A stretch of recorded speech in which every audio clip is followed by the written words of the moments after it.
اللہ نے مجھے یہ حکومت و سلطنت دی، اللہ نے اپنے فضل و کرم سے مجھے یہ عطا کیا، اور اللہ تعالیٰ تقوی، نیک عمل اور صبر کا اجر ضائع نہیں کرتے۔ اس پر ان کے بھائیوں کو ندامت و شرمندگی ہوتی ہے اور وہ لوگ اپنی غلطیوں کا اعتراف کرتے ہیں، اور یوسف علیہ السلام ان کو اس موقع پر معاف کر دیتے ہیں۔ اس کے بعد یوسف علیہ السلام اپنی قمیص ان کے ہمراہ بھیج دیتے ہیں کہ یہ والد گرامی کے چہرے پر ڈال دیں، جس سے ان کی بینائی لوٹ آئی، اور اس کے بعد سارے خاندان قبیلے کو واپس میرے پاس لے آؤ۔ اگلے رکوع میں بتایا جا رہا ہے کہ یوسف علیہ السلام کے بھائی جب مصر سے واپس نکلنے ہی لگتے ہیں تو گھر پہنچنے میں ابھی کافی فاصلہ ہے، لیکن وہاں یعقوب علیہ السلام کو گھر میں یوسف علیہ السلام کی خوشبو آنے لگتی ہے۔ یعقوب علیہ السلام لوگوں سے کہتے ہیں کہ مجھے خوشبو آ رہی ہے، اور پھر یوسف علیہ السلام کے بھائی گھر پہنچنے کے بعد ان کے چہرے پر قمیض ڈالتے ہیں اور ان کی بینائی لوٹ آتی ہے، اور اس کے بعد پھر یہ سب لوگ مل کر یوسف علیہ السلام کے پاس دربار میں آتے ہیں۔ یوسف علیہ السلام یعقوب علیہ السلام کو اپنے تخت پر عزت و اکرام سے بٹھاتے ہیں۔ بھائی سجدہ تعظیم میں جھک کر تعظیم دیتے ہیں، تو یوسف علیہ السلام پھر کہتے ہیں والد گرامی سے کہ اے ابا جان، یہی اس خواب کی تعبیر ہے جو میں نے دیکھا تھا۔ اور یوسف علیہ السلام نے پھر دعا فرمائی جس کو اللہ نے قرآن میں ذکر کیا کہ اے پروردگار، دنیا و آخرت میں تو ہی میرا حامی ہے، میرا خاتمہ اسلام پر کرنا اور میرا انجام نیک لوگوں کے ساتھ کرنا۔ آخری رکوع میں اللہ تعالیٰ قدرت کی نشانیوں سے عبرت حاصل کرنے کی تعلیم دیتے اور یہ فرما رہے ہیں کہ ہر نبی کی دعوت وہی دعوت تھی جیسے قرآن نے دعوت دی ہے۔ یوسف علیہ السلام کے قصہ سے جو ہمیں عبرتیں اور سبق حاصل ہوتے ہیں وہ کچھ یوں ہیں کہ حسد ایک بہت ہی مہلک بیماری ہے۔ دوسرا کہ انسان کو اپنی خصوصی نعمتوں کو راز رکھنا چاہیے۔ اسی طرح انسان کو ہمیشہ تقوی اور پرہیزگاری کو اپنانا چاہیے اور ہر قسم کی برائی کے سامنے تقوی پر ثابت قدم رہنا چاہیے۔ یہی وہ ایسا عمل ہے جس کی بنا پہ انسان کو اللہ تعالیٰ بلندی سے سرفراز کرتے ہیں۔ دین پر ہر حال میں انسان کو ثابت قدم رہنا چاہیے۔ وقتی طور پر آنے والی مصیبت بعد میں راحت کا ذریعہ بھی بن سکتی ہے۔ سچا اسلام کا مبلغ اور داعی وہی ہوتا ہے جو ہر قسم کے حالات میں اشاعت دین کا کام ضرور سر انجام دیتا ہے۔ ہر مسلمان کو جو اسلام کو پھیلانے والا ہے اپنے کردار کی سچائی کا خیال رکھنا چاہیے اور اپنی پاک دامنی کی فکر اس کو رہنی چاہیے۔ اسی طرح یہ سبق بھی حاصل ہوتا ہے کہ صبر کا نتیجہ ہمیشہ اچھا ہوتا ہے اور دنیا کی محبت کی وجہ سے ہی آزمائشیں آتی ہیں۔ اسی طرح یہ مسئلہ بھی ذہن میں رہنا چاہیے کہ انبیاء کرام پر جو فلمیں بنائی جاتی ہیں جیسے یوسف علیہ السلام پر، ان سب کو دیکھنا دکھانا حرام اور گناہ کبیرہ ہے، کیونکہ اس چیز کا ہم اگر تصور کریں کہ کوئی معمولی سے معمولی انسان بھی کسی نبی تو کیا کسی ولی کا بھی کریکٹر اور کردار ادا نہیں کر سکتا، تو انبیاء کرام پر کردار ادا کرنا اور اس میں پھر نامحرم مرد و خواتین، پھر اس کا لوگوں کا دیکھنا، یہ بہت سے گناہوں کا مجموعہ ہے۔ اس لیے ایسے کاموں سے توبہ کرنے کی ضرورت ہے اور حقیقی طور پر ہمیں قرآن کا مطالعہ کرنے کی ضرورت ہے۔ اس کے بعد سورہ رات کا آغاز ہوتا ہے۔ سورہ یوسف کے بعد سورہ رات کا ترتیب نمبر 13 اور نزولی کے اعتبار سے 96 نمبر ہے۔ مکی صورت ہے۔ اصل میں اس صورت کے اندر اللہ تعالیٰ نے کڑکنے والی بجلی کا ذکر فرمایا، اس لیے اس کا نام رعد ہے۔ اس صورت کی ابتدا میں اللہ تعالیٰ پہلے رکوع میں زمین اور آسمان میں پھیلی ہوئی اپنی قدرت کی نشانیاں کو بیان فرما رہے ہیں کہ اس میں غور و فکر کر کے مجھے پہچانو۔ کیسے اللہ نے ایک نیلا آسمان بکھیر دیا، زمین کو بچھا دیا، پھر سورج چمکتا ہوا اور چاند کی آمد، رات کا آنا، پہاڑوں، نہروں اور پھر زمین سے مختلف جگہوں سے کیسے کیسے غلے، مختلف رنگوں اور ذائقوں کے پھل اللہ پیدا کرتے ہیں۔ تو اللہ تعالیٰ نے فرما رہے ہیں کہ جسمانی ضروریات کا سامان کر دیا، تو اللہ نے روحانی ضروریات کے لیے قرآن کو نازل کر دیا۔ تو اس لیے ہمیں چاہیے کہ ہم قرآن پر عمل کریں۔ بعد کے آیات میں قیامت اور مرنے کے بعد زندہ ہونے کو وہ لوگ نہیں مانتے تھے، اس پر اللہ تعالیٰ تعجب کا اظہار فرما رہے ہیں۔ اس کے بعد کے رکوع میں اللہ تعالیٰ یہ فرماتے ہیں کہ انسان کو جو بھی اللہ تعالیٰ اولاد سے نوازنے والے ہوتے ہیں، وہ لڑکا ہے یا لڑکی ہے، اس کا علم اللہ ہی کو ہے۔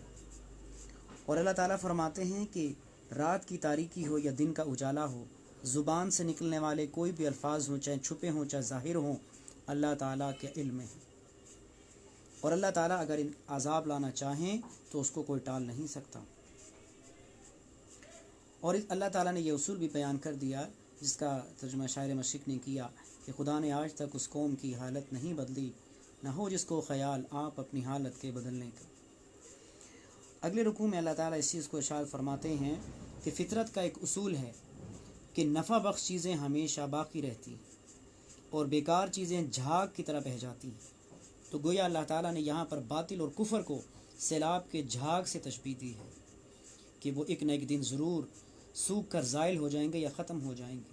اور اہل حق کو اللہ تعالیٰ نے سونے اور چاندی سے تشبیہ دی ہے۔ اس کے بعد کے رکوع میں اللہ تعالیٰ آخرت میں فلاح اور کامیابی کی صفات کو ارشاد فرماتے ہیں کہ جو لوگ ان صفات کو اپناتے ہیں وہ لوگ آخرت میں کامیاب ہونے والے ہیں۔ اللہ کے وعدوں کو پورا کرنے والے، رشتے ناتوں کو نبھانے والے اور اللہ کا خوف رکھنے والے، قیامت کے دن کے حساب کا خوف رکھنے والے، اسی طرح اللہ کی رضا کے لیے حالات پر صبر کرنے والے، نماز قائم کرنے والے، اور اللہ کے دیے ہوئے مال میں سے علل اعلان اور چھپ کر بھی خرچ کرنے والے، اور برائی کا بدلہ بھلائی سے دینے والے۔ تو اللہ تعالیٰ فرما رہے کہ نافرمانی کا جو اصل سبب ہے یہ مال و دولت کی لالچ ہے۔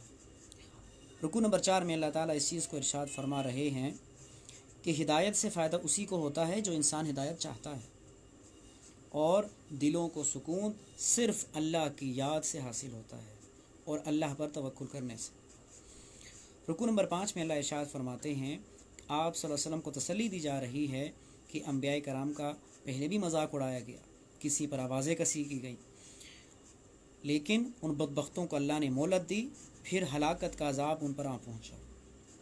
اور ارشاد فرمایا جا رہا ہے کہ خواہشات کی پیروی نہ کریں بلکہ جو قرآنی تعلیمات ہیں ان کی اتباع کریں۔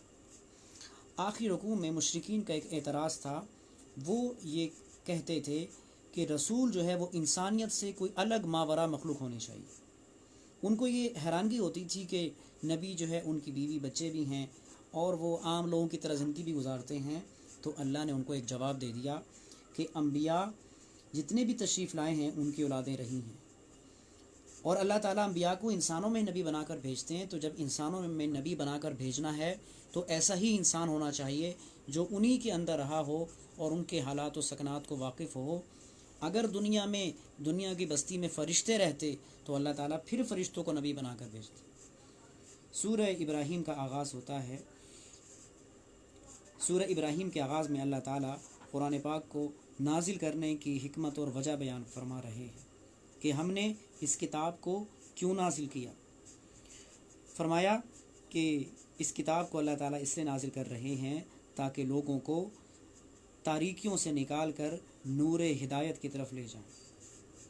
اور اللہ تعالیٰ فرما رہے کہ اسلام سے منہ پھیرنے والے لوگ، اس کی وجہ کیا ہے؟ ان کے دل میں دنیا کی محبت کی کثرت ہے، وہ دنیا میں اس قدر کھوئے ہوئے ہیں کہ ان کو دین اسلام کی طرف جانا گوارا نہیں ہے۔ موسیٰ علیہ السلام کا واقعہ بیان کیا گیا۔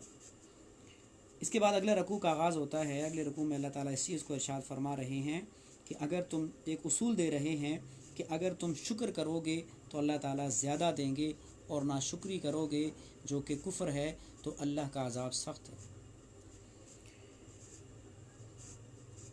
تو موسیٰ علیہ السلام کا اپنی قوم کو جو خطاب کیا گیا اس کو اللہ نے ارشاد فرمایا اور ان کو عبرت یاد دلائی کہ پہلی قوموں کے ساتھ کیسا سلوک ہوا، تو تم بھی واپس آ جاؤ اللہ کی طرف اور اپنے برے اعمال سے توبہ کر لو۔